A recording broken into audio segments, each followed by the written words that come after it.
Erna, komin hingað til Kiisa-Kallio í Finnlandi sem aðstoðarþjálfari undir 18 ára liðs stúlkna. Já.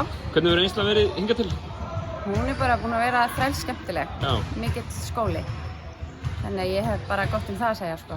Hvað, hefurðu tekið svona verkefni áður eða? Nei, ég hef aldrei tekið svona verkefni á mér áður. Nei. Hvernig hefur verið að vera með stelpunum núna? Hvenær byrjuðu þið? Hérna í bara síðasta haust okkarlega? Já, byrjuðum bara þegar við máttum í rauninni byrja að hittast, sko. Já. Þannig að sá tími bara búin að vera vel nýttur og ótrúlega skemmtilegur. Já. Náttúrulega fleiri en bara þessar 12 stelpur sem eru hérna í liðinu sem þú hefur fengið að vinna með og... Já. Þetta voru alveg 25 stelpur í byrjun, ekki 26. Þannig að og kvættan 12, þannig að maður fekk alveg að kynnast fullt af einstaklingum. Já. Þetta er erfitt að skera niður svona rjóman á íslensku körfubolta. Þú getur rétt ímyndað þér. Það er mjög erfitt og mikla pælingar og mikið spjallum og mikið tími sem fer í að setja saman rétta grúppu, sko. Já. Við tölum aðeins körfubolta sem er spilaður hérna á meginlandi Evrópu, svona versus hennar sem er spilaður á Íslandi. Já. Hver er svona helsti munurinn á þessu? Sko, svona það sem ég sé og hef upplifað er að mér finnst svona yfirleitt liðin sem við erum að mæta hér svona í meira svona, hvað segir maður, physical formi. Þú veist, það eru svona, eins og sé búin að vera í einhverju prógrami á undan þar sem er bara verið að vera að byggja upp vöðva og massa og þannig hluti sem mér hefur fundist svolítið vanta kannski heima. Já. Nú hefur verið stefnan hjá sambandinu að það verið aukið við í aðstoðarþjálfara teimunum. Já. Og þeir eru nú 3 saman, en bara 2 hjá strákunum en það var uppalega pælingin náttúrulega að vera með 3 þjálfara með öllum liðum. Hvað finnst þér um þessa stefnu hjá sambandinu? Mér finnst hún bara eiginlega frábær. Það er náttúrulega kannski erfitt fyrir einn þjálfara að vera að horfa leikmenn út allt yfir tímabili og reyna að velja, þannig að þá fær hann hjálp til dæmis frá sem kemur aðstoðarþjálfarinn til að svona víkka sjóndeildarhringinn þannig og svo líka bara þetta ótrúlega flott fyrir kannski félagi sem maður er að spila fyrir að sjá hvað KK er að vinna og stefna og hvað þeirra pælingar eru og koma með það tilbaka.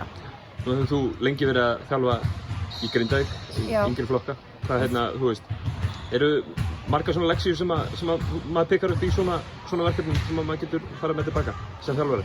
Já, ég segi að það er alveg fullt af hluti sem maður getur tekið tilbaka. Já.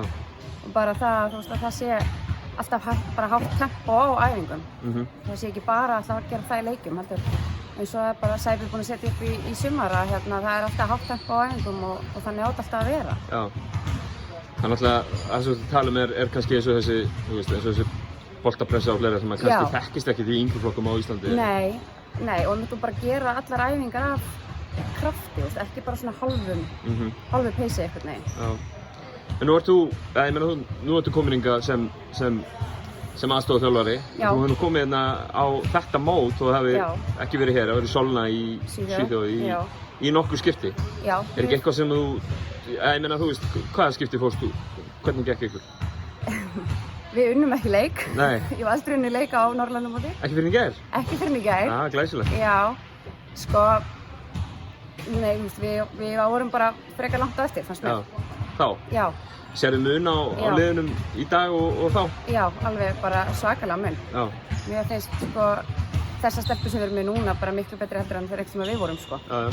Þannig að ég sé mjög mikið mun og greinilega framfarir heima á Íslandi. Er ekki eitthvað sem þú tekur með þér samt svona sem hafandi verið leikmaður fyrir Ísland á nákvæmlega þessu stigi? Já. Er ekki einhver leksíu sem þú ert með fyrir stelpurnar sem eru svona... Jú, ég meina það er, þú veist, þegar ég var að spila en ég man ekki hvað það var langt síðan, þú veist, það var sama boltapressan og sama ákefðin og öll liðin fysikal eins og eru núna á þessu móti. Já. Þannig að maður er búinn að reyna að vera að segja að það er ekkert gefins hérna. Það er að berjast fyrir einhverju einasta bolta og mann er rítt og hreint og svona. Þannig að það er með svona reynt að koma til stelpuna að ekki láta þessi brauða að fá einhverja hörku, sko. Nú einn leikur búinn og ég meina þegar þetta verður birt þá verða 2 leikir búnir en þetta fór nú aðeins vel á stað hjá liðinu, það var bara höndlað vel. Þetta var höndlað með að við vorum að ferðast þessa 16 tíma og fyrsti leikur margra á Norðurlandamóti, þannig að þetta var bara flottur leikur til þess að byrja á. Frábært, takk. Já.